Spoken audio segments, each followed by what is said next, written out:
Si l'on replace Exode 25 dans son contexte, tu ne te prosterneras pas devant elles et tu ne les serviras pas, car moi, l'Éternel ton Dieu, je suis un Dieu jaloux qui punit l'iniquité des pères sur les enfants jusqu'à la troisième et la quatrième génération de ceux qui me haïssent.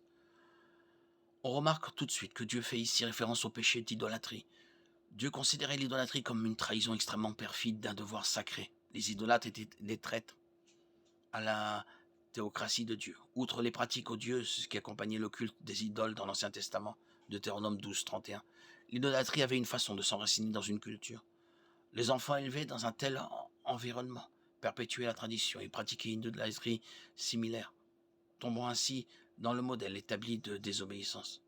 L'effet d'une génération désobéissante était que la méchanceté prenait si profondément racine qu'il fallait plusieurs générations pour l'inverser.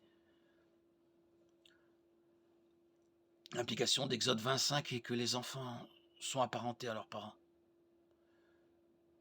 Une nouvelle génération aura tendance à répéter les péchés de ses ancêtres. Par conséquent, Dieu punit les enfants n'est qu'une autre façon de dire que les enfants répètent les péchés de leur père. La tendance à répéter les erreurs de l'histoire est particulièrement forte dans une culture idolâtre. Et un autre élément à prendre en compte est que l'avertissement d'Exode 25 faisait partie de la loi mosaïque qui régissait Israël dans l'Ancien Testament.